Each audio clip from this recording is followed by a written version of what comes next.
बिस्मिल्लाहिर्रहमानिर्रहीम। अस्सलाम वालेकुम नाज़रीन, आप यूट्यूब चैनल देख रहे हैं। मैं इमरान खान हूँ। अभी पहले वाले ज़ख्मी उठाए जा रहे थे, पहले वाली लाशें जो हैं वो दफनाई नहीं गई और एक मरतबा फिर आज़ाद कश्मीर में खून रेजी हो गई। एक के बाद एक वाक़यात हो रहे हैं। अस्पतालों की सूरत हाल मैं आपको बता देता हूँ कि इतना रश है कि खून देने वालों का तांता बंधा हुआ है। 200 के करीब लोग बताए जाते हैं जिन्हें बुलेट इंजरी आई है। जो लोग शहीद हुए उनकी तादाद 20 के लगभग बताई जाती है, जिन्हें कल शहीद किया गया था सिक्योरिटी फोर्सेज की जानिब से फायरिंग करके। ये डायरेक्ट फायर किए गए थे और सिक्योरिटी फोर्सेस का कोई एक शख्स भी शहीद नहीं हुआ। तो जो शहीद हुए वो सारे के सारे मुजाहिरीन थे, उन पे डायरेक्ट फायरिंग की गई है और उसके नतीजे में 20 लोग शहीद हो गए और बहुत बड़ी तादाद में लोग गोलियों के जख्मों से चूर होकर अस्पतालों में पहुंचे हैं। अस्पतालों में खून देने वालों का तांता बंधा हुआ है और इतना रश है कि टेबलों के ऊपर भी मरीजों को डाला गया है, यानी वहाँ पे अस्पतालों में बेड खत्म हो गए और एक इमरजेंसी जैसी सूरत हाल है आज़ाद कश्मीर में। और ये खून बहने का सिलसिला अभी भी रुक नहीं रहा। आज़ाद कश्मीर में लोग अपने प्यारों का पोस्टमार्टम करवाना चाहते हैं, तो अस्पताल इंतजामिया की वजह से बताया जा रहा है उनकी तरफ से कि जनाब यहाँ पे रश इतना है और लोड इतना ज़्यादा है कि हम ये रिपोर्टें आपको या रिजल्ट आपको तैयार करके दे नहीं पाएंगे। हम एक तरफ जाते हैं, दूसरी तरफ से आवाज़ आती है, तो लोड बहुत ज़्यादा है अस्पताल की इंतजामिया के ऊपर। जबकि आईजी ने स्टेटमेंट दिया बीबीसी को और उसने कहा कि सिर्फ 5 लोग मारे गए अब तक। सारा जितना भी अभी तक सिनेरियो बना, 67 लाशें अभी तक बाकायदा डाटा के साथ जारी कर चुकी है जॉइंट अवामी एक्शन कमेटी। उसका डाटा दे चुकी है कि ये 67 लोग, 67 लोग अब तक शहीद हो गए। और अभी जो आज के दिन में शहीद हुए वो अलग है, मैं आपको बताता हूं आज मीरपुर में क्या हुआ। लेकिन पहले रावला कोट में लोग निकले दरेक के मुकाम से, फिर ये गए चनार चौक की तरफ, अब ये पहुंच गए डी चौक की तरफ और यहां से उन्होंने मकबूल बट चौक में जाना है।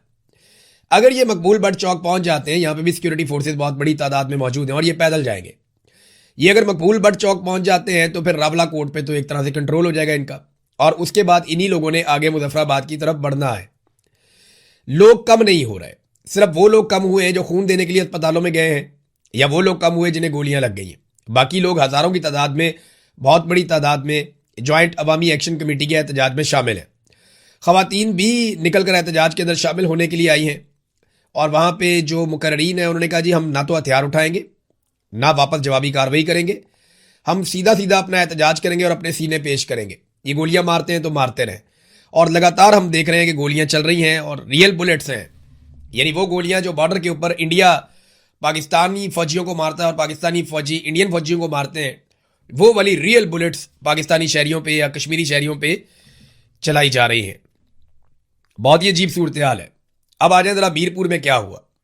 कल जो कुछ भी रावला कोट में हुआ उसमें कुछ नौजवान शहीद हो गए जिनका ताल्लुक था मीरपुर से। तो मीरपुर में एक लोगों की रैली निकली और उन्होंने कहा जी हम इज़हार यकजहती करेंगे उन नौजवानों से जिन्हें शहीद किया गया रावला कोट में। अब ये रैली निकल के बाजार में से, सड़क से, मेन शाहरा से गुजर रही थी, तो इनके ऊपर सीधे फायर कर दिए गए सिक्योरिटी फोर्सेस की जानिब से। वहां कई लोग जख्मी हो गए और 6 लोग मौके पर ही शहीद हो गए। वो लाशें सड़कों पे पड़ी हुई थी। एक नौजवान ने छत से वीडियो बनाई है, लाशें कितनी देर तक सड़कों पे पड़ी रही, वहां पे उन्हें उठाने वाला कोई नहीं था, लगातार फायरिंग हो रही थी, लोग जख्मी थे और वो तड़प तड़प के सड़क पे अपनी जान दे रहे थे। वहां पे लोग शहीद हो गए। 6 लाशें आकर उठाई सिक्योरिटी फोर्सेस के लोगों ने। ये नकाबपोश लोग थे, इन्हें पीछे से बुलवाया गया, सादा कपड़ों में मलबूस थे, नकाबपोश थे और ये डबल केबन डाले और इस तरह की गाड़ियों में आए और उन्होंने इंसानों को जानवरों की तरह उठा के गाड़ियों में फेंका। वो जो डेड बॉडीज पड़ी हुई थी सड़कों पे, जो शहीद पड़े हुए थे, उनको उठा के गाड़ियों में फेंका और लेकर चले गए। अब कश्मीरी ये वाले मनाजिर देखने के बाद कह रहे हैं कि इसी तरह हमारी लाशें पहले भी गायब की गई हैं, यानी कुछ शोधा जो लाशें हमारे पास थी वो तो हमने दफना दी हैं, लेकिन कुछ लाशें जो हम बार बार मुतालबा करते रहे कि हमारे साथियों की लाशें हमारे हवाले की जाएं, जिन्हें अस्पताल से कब्जे में लिया गया या जिन्हें रात के अंधेरे में कब्जे में लिया गया, तो ये वादा किया गया था कि ये लाशें आपको वापस दी जाएंगी, इन्हें अमानतन दफनाया गया है और आपको ताबूत में डालकर देंगे, आप उनके लवाहिकीन को वो लाशें उनके हवाले कर दीजिएगा। ये वादा किया गया था जब मुज़ाकरात हो रहे थे। लेकिन अब लाशें उठाते कैसे हैं ये मनाजिर हमने सबने देख लिए। सड़क के ऊपर लोग पड़े हुए हैं और उन्हें गोलियां लगी हुई हैं और वो एक एक करके जान दे रहे हैं, शहीद होते जा रहे हैं। उसके बाद पीछे से सिक्योरिटी फोर्सेस की गाड़ियां आती हैं, सादा कपड़ों में नकाबपोश उतरते हैं, वो लाशें उठाकर गाड़ियों में डालते हैं और निकल जाते हैं। ये मनाजिर हम मकबूजा कश्मीर में भी नहीं हमने देखे कभी।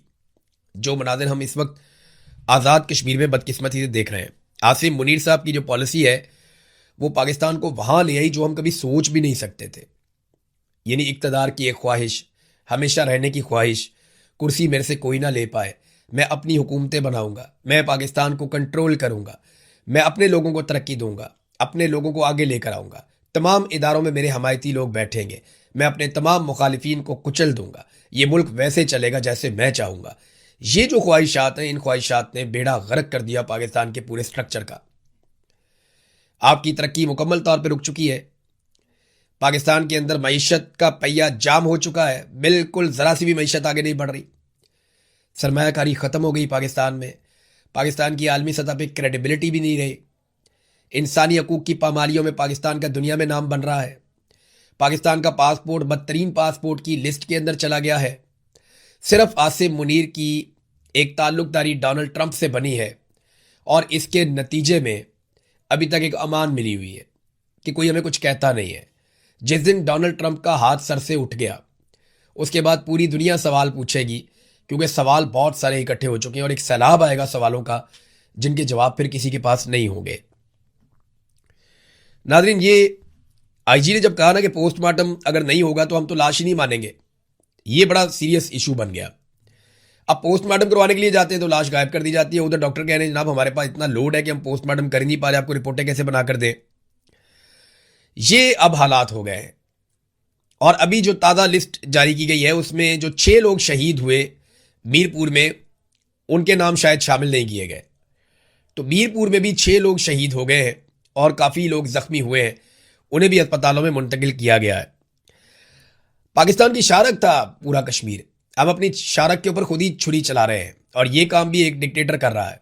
हमेशा डिक्टेटर ने नुकसान पहुंचाया, आज फिर डिक्टेटर नुकसान पहुंचा रहा है। रियासत के मुंह को खून लग गया, ऐसा लगता है खून लग गया इनके मुंह को, और ये अब खून पिए बगैर इनका गुजारा नहीं होता। ये पूरा रजीम जो आसिम मुनीर साहब ने बनाया ये पाकिस्तानियों की लाशों के ढेर के ऊपर खड़ा है और इसे हर थोड़े अरसे के बाद पीने के लिए इंसानों का ताज़ा खून चाहिए होता है। कभी इन्हें 9 मई पे खून में असर आ जाता है, उसके बाद इनको डी चौक में खून में असर आ जाता है, उसके बाद ये खून पीते हैं मुरीदके में, फिर कश्मीर में खून पीते हैं, फिर दोबारा खून पीते हैं जब आयतुल्लाह अली खामनाई की शहादत होती है ईरान में, लोग निकलते हैं एहतजाज करने के लिए अहले तशी, उनका खून पीते हैं, फिर कश्मीर में खून पिया जाता है और अब लगातार 2 दिनों से खून पीते पीते खून की ज़रूरत बढ़ती जा रही है। ऐसा लगता है डोज बढ़ती जा रही।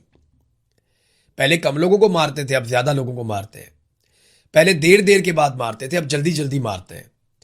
तो ये रियासत और इसके इदारे एक खून आशाम बनते चले जा रहे हैं और सियासतदान बैठकर तमाशा देख रहे हैं। जिनकी जिम्मेदारी है ना, वो अगर बैठ के तमाशा देखेंगे और ये सोचेंगे जनाब कहीं मैं ना पकड़ा जाऊं, मेरा कारोबार ना बंद हो जाए, मेरी सियासत ना खत्म हो जाए, मेरे बच्चे ना बर्बाद हो जाए, पूरा मुल्क ही बर्बाद हो रहा है। जब आप सियासत में आए थे ना तो आपको ये सोच कर आना था कि मैं अपने मुल्क की खातिर अपनी जिंदगी दे रहा हूं, तो फिर अब आपको पीछे हटने का कोई हक हासिल नहीं है। लोगों ने आप लोगों को वोट डाले हुए, निकले और निकल के आवाज उठाएं। फजल रहमान की जिम्मेदारी है, एएनपी की जिम्मेदारी है, पीपल्स पार्टी के अगर कोई लोग अब भी उनके अंदर इंसाफ बाकी है तो उनकी जिम्मेदारी है। पीएमएलएन ने तो मायूस ही कर दिया, बेड़े ही गर्क कर दिया पकड़ के। पीटीआई के लोगों को खड़े होना चाहिए फौरी तौर पर। बाकी तमाम पॉलिटिकल पार्टीज को मिलकर आवाज उठानी चाहिए जुल्म और बर्बरियत के खिलाफ, और इनको आज़ाद कश्मीर में जाना चाहिए और लोगों के साथ इजहार यकजहती करना चाहिए। पीएमएलएन से मायूसी क्यों है ये जरा देखें ना आप। ख्वाजा आसिफ का स्टेटमेंट आप देखें, ये पाकिस्तान का वजीर दिफा है और वजीर दिफा का बयान देखें। मुझे एक मेरे दोस्त हैं कश्मीरी, उन्होंने ये स्टेटमेंट भिजवाया, उन्होंने कहा जी दिल ही टूट गया है ख्वाजा आसिफ की ये बात सुनकर। मैं बताऊंगा कौन लोग हैं जिन्हें गोलियां लगी हैं। अभी बताता हूं आपको एक ऐसा वाकया सुनाता हूं कि आपको हैरत होगी कि ये कर क्या रहे हैं। एक और जर्नलिस्ट हैं, बड़े अच्छे जर्नलिस्ट हैं, उनका मुझे फोन आता है, वो रोना शुरू हो गए। मैंने कहा रोते क्यों? कहते जी मैं आज़ाद कश्मीर से हूं। मैंने कहा फिर? कहते जी हम आवाज़ ही नहीं उठा सकते। कहते इमरान भाई अपने आप से घिन आ रही है। मुझे एक सहाफ़ी ने फ़ोन करके कहा जो कश्मीरी है, उसने कहा जी मुझे अपने आप से घिन आ रही है, मुझे अपने आप से नफरत हो रही है, मैं सच बोल ही नहीं सकता हूं। कोई इदारा सच चलाने को तैयार ही नहीं है। वो बेचारा इदारे पे काम करता है, सोशल मीडिया का इतना बड़ा नहीं है, लेकिन वो कहता है जी कोई इदारा सच चलाने को तैयार ही नहीं है। अपने आप से घिन आ रही है, अपने आप से नफरत हो रही है कि इतना बड़ा जुल्म हो गया, मेरे भाई मार दिए और मैं आवाज नहीं उठा सकता। मैं बात नहीं कर सकता। तो मैंने कहा हम उठाएंगे आपके हिस्से की आवाज, ये बोझ हम उठाएंगे, हम जोर लगाएंगे, और एक वक्त आएगा इंशाल्लाह आप सब बोलेंगे, एक वक्त आएगा आप सबको बोलना पड़ेगा, लेकिन जब सब मिलकर बोलेंगे तो फिर जुल्म नहीं हो पाएगा। इसलिए बारी बारी सबकी बारी, ये मैं कहता रहता हूं कि आप सबकी बारी आएगी, एक एक करके आप सबको मारा जाएगा, एक एक करके आप सबकी इज्जत पे हाथ डालेंगे, एक एक करके आप सबकी चादर और चार दीवारी का तकद्दुस पामाल करेंगे, एक एक करके आपके घरों में घुसेंगे। ये आज भी मौका है, इकट्ठे होकर इनका मुकाबला करो, वरना ये जायंट बनता जाएगा, ये एस्टेब्लिशमेंट इतनी ताकतवर हो जाएगी कि फिर आप इसको रोकना आपके लिए मुसीबत बन जाएगी, फिर बहुत ज्यादा कुर्बानी देनी पड़ेगी। आज अगर आप लड़ेंगे तो आपको कम कुर्बानी देनी पड़ेगी, जितना वक्त गुजरेगा, जितना खून आप इस बला को पिलाएंगे, ये उतनी ताकतवर और बड़ी होती चली जाएगी, फिर ये ज्यादा खून पिएगी और ज्यादा ताकतवर हो जाएगी, और फिर आपको इसको रोकने के लिए ज्यादा बड़ी कुर्बानी देनी पड़ेगी। आज रोक लो, कम नुकसान होगा, कल रोकोगे और नुकसान होगा, उसके बाद रोकोगे ये और ताकतवर हो जाएगी आपका खून पीकर, फिर और नुकसान होगा। तो बारी बारी सबकी बारी। ये ख्वाजा आसिफ को बात समझ नहीं आएगी, ये रिसीविंग एंड पे रहे हैं। मुस्लिम लीग नून एक दौर में रिसीविंग एंड पे रही है, पीपल्स पार्टी भी रही है, लेकिन इनको ये बात समझ नहीं आएगी। ये इक्तदार के झूले में बैठे हुए हैं। जिस तरह वो डीसी की आपने देखी थी ना वीडियो कि वो झूले ले रहा था बात करते हुए, तो ये सारे इक्तदार के झूले में बैठे हुए, इन्हें बिल्कुल समझ नहीं आएगी। ख्वाजा आसिफ से जब सवाल किया गया तो उसने कहा रावला कोर्ट में एहतजाज करने वालों के खिलाफ कार्रवाई हो रही है। वो लोग जिस तरह पाकिस्तान दुश्मनी का इजहार कर रहे हैं, कब कर रहे हैं यार, खुदा का नाम लो यार।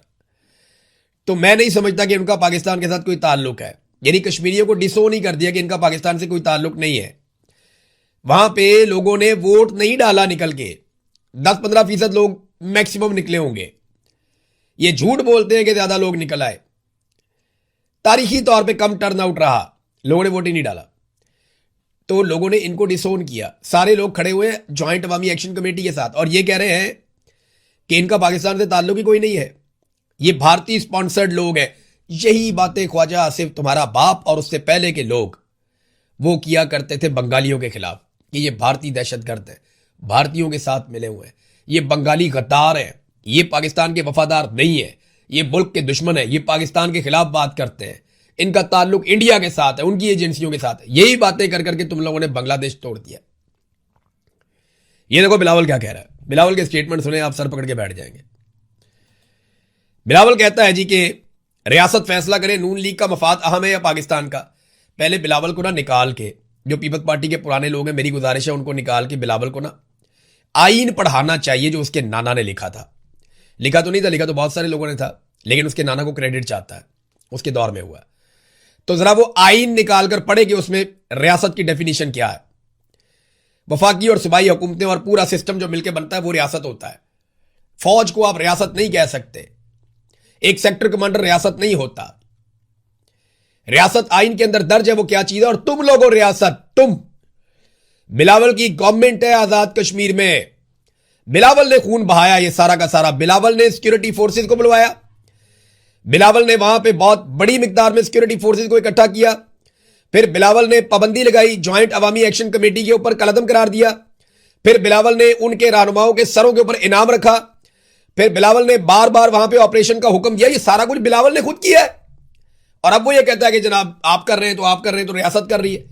और भाई रियासत क्या होती है, कोई एक इदारा रियासत नहीं होता। आसिम मुनीर रियासत नहीं है ना, वहां बैठा हुआ सेक्टर कमांडर रियासत है।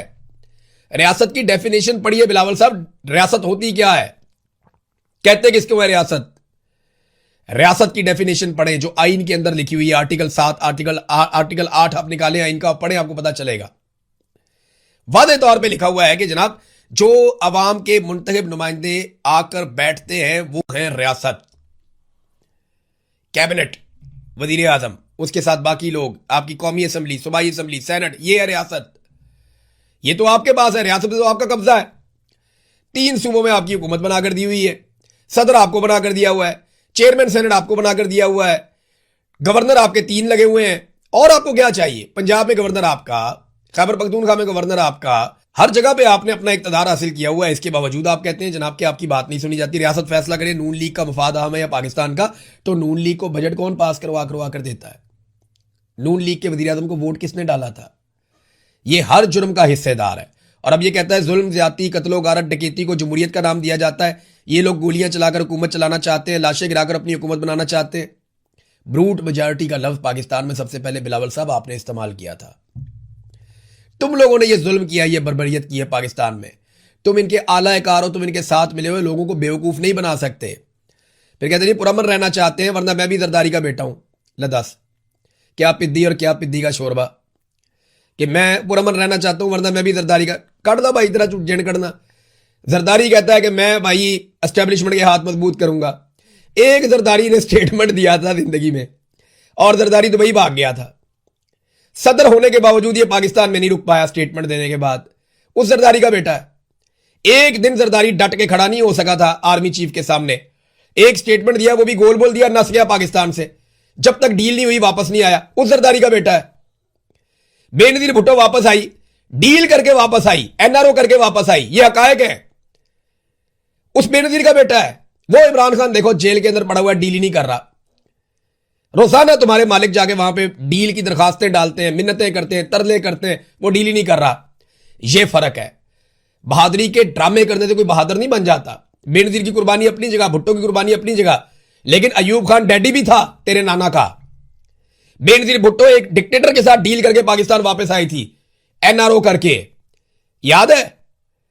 यही जरदारी एक स्टेटमेंट दिया था ये जर्नैल के खिलाफ और उसके बाद पाकिस्तान से भाग गया था, वापस ही नहीं आ रहा था।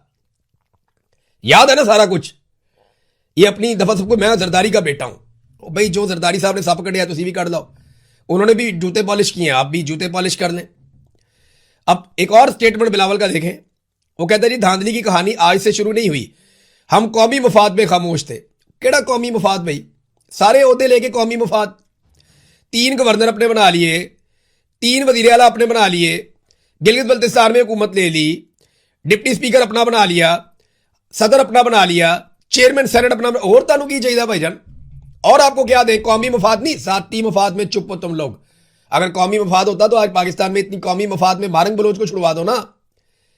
दे मुतालबा की नहीं तो मैं इस्तीफा देता हूं, रोला डालता हूं, मैं हुकूमत का साथ नहीं दूंगा, मारंग बलोच को बाहर निकालो, ईमान मजारी को बाहर निकालो, जो सियासी कैद जेल में रखे उनको बाहर निकालो। नहीं, ये नहीं करेगा। ये सिर्फ जाती मफाद के लिए और कुछ भी नहीं है। सिर्फ कहानियां सुनाना जानते हैं ये लोग। ख्वाजा आसिफ को देख लो, बिलावल को देख लो, एक ही सिक्के के 2 रुख है। ये इनमें कोई फर्क नहीं है, बिल्कुल ये एक जैसे। आज बड़ी तकलीफ है ये जो कश्मीरियों के साथ किया गया, वाकई बहुत दुख वाली बात है, बहुत तकलीफ वाली बात है। मैं अब और बोलूंगा ना तो और कोई इस तरह के जुमले बोलूंगा और ज्यादा बात करूंगा, तो आप थोड़े को ज्यादा समझे। इन लोगों ने पाकिस्तान को एक चरागाह या शिकारगाह समझ लिया है और ये तबाही फेरते चले जा रहे हैं। आपको मैं बताऊंगा अगले वीलॉग्स के अंदर कि पाकिस्तान की मईशत को ये कहां ले गए और ये जो अमेरिका के साथ बड़े बड़े ताल्लुकात के दावे करते हैं उसके बदले में हमें क्या मिला है, ये भी बताऊंगा मैं। अब तक के लिए इतने अपना ख्याल रखिएगा। अल्लाह हाफिज।